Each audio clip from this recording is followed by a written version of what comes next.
মা অন্নপূর্ণা রান্নাঘরে নতুন আবার একটা ভিডিওর সাথে হাজির হয়ে গেলাম। এই যে দেখো, এখানে আমি 4টে আম নিয়ে নিয়েছি। এখানে 750 মতন আম আছে। এই আমটাকে আমি ছুলে রেখে দিয়েছিলাম কিছুক্ষণ। এগুলো কিন্তু আগেই আমি জলে ধুয়ে নিয়েছি, মানে ছোলার পর কিন্তু জলে ধোয়া যাবে না, আগেই ধুয়ে পরিষ্কার করে মানে জলটাকে পুরো শুকিয়ে নিতে হবে। তারপরে আমি চোকলাটা ছাড়িয়ে নিয়েছি। এবার আমি সুন্দর করে কেটে নিচ্ছি। এই কাটার ইয়েটা কিন্তু একটু মোটা হতে হবে, কিন্তু পরে একদম পাতলা হয়ে যাবে এগুলো। এটা কি করছি তোমাদের আমি বলবো, ভিডিওর সঙ্গে থাকো। প্রথমেই শুনে নিলে তো হয়েই গেল, তোমরা জিনিসটাই বুঝবে না, তাহলে স্কিপ করে চলে যাবে। নামটা অবশ্যই বলবো আমি। এই যে দেখো, রিং রিং করে কাটা হয়ে গেছে, আর কত সুন্দর লাগছেও দেখতে। তো ভেতর থেকে আমি কিন্তু দানাটা ফেলে দিয়েছি, সুন্দর করে কেটেও নিয়েছি। এবার এটাকে আমি নুন আর হলুদ জলে ভালো করে ফুটিয়ে নেব।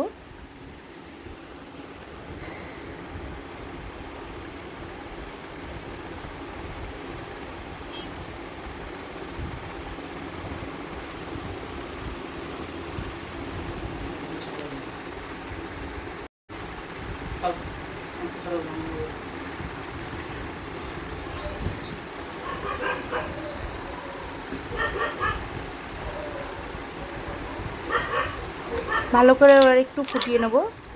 এই যে দেখো, ফোটানোর পর এগুলো দেখতে পাচ্ছ কালারটা অন্যরকম হয়ে গেছে, আর এটা কিন্তু সেদ্ধও হয়ে গেছে আমার, এই যে নরম হয়ে গেছে। এবার এটা আমার ফোটানো হয়ে গেছে, গ্যাসটা বন্ধ করে দেবো। এবার সব আমি তুলে নেব। গ্যাসটা কিন্তু বন্ধ করে দিয়েছি, সবগুলো এবারে আস্তে আস্তে তুলে নেব। এমন করে তুলো ভেঙে না যায়, কারণ এখনও অনেক কাজ আছে, এগুলো এমন করেই তুলতে হবে। কারণ যেহেতু নরম হয়ে গেছে, একটু সমস্যা হতেই পারে।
তোলা হয়ে গেছে জল থেকে সব।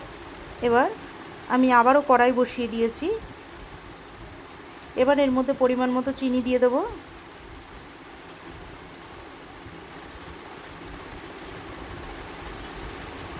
এবার অল্প করে জল দিয়ে দিচ্ছি। এটা আমি একটা শিরা তৈরি করছি।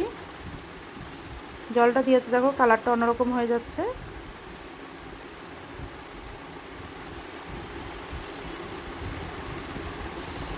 ভালো করে নাড়িয়ে নিচ্ছি, জানি চিনিটা তাড়াতাড়ি হয়ে যায়।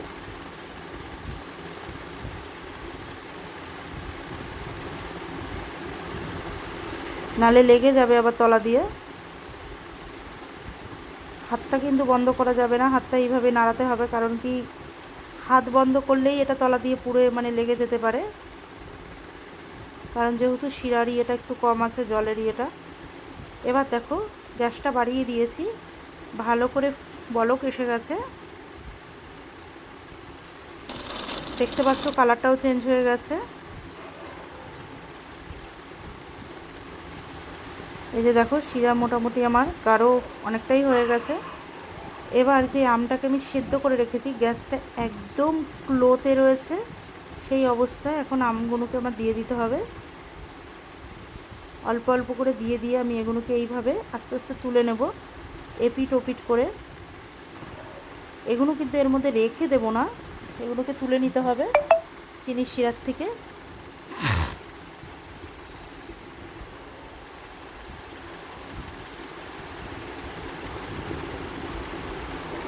এটা একটু এটার ওপরে লেগে গেছিলো, ওই জন্য এটাকে সরিয়ে দিলাম।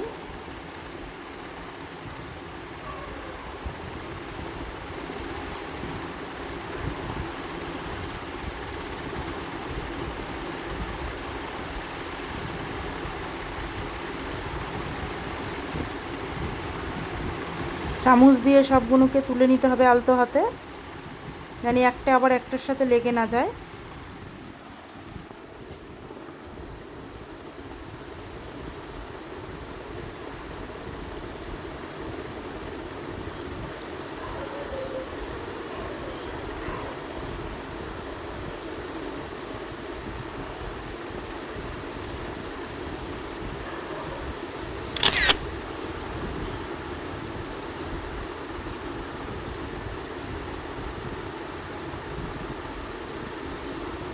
বাদবাকি যে পরেরগুলো রয়েছে ঠিক একই পদ্ধতিতে করে নিতে হবে।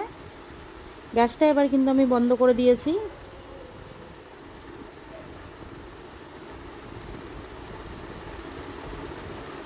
কারণ শিরাটা কিন্তু আমার ভালো পরিমাণে এখনও গরম রয়েছে।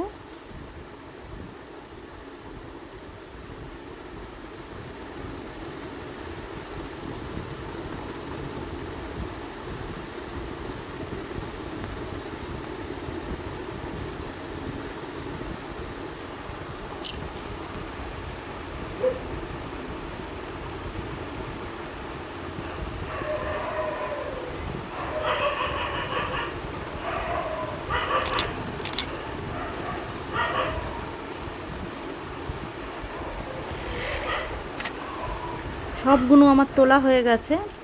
এবার ওটাকে আমি কিন্তু 2 দিন ফ্রিজে টানা রেখেছি, কারণ ফ্রিজে রাখতে হবে 2 দিন।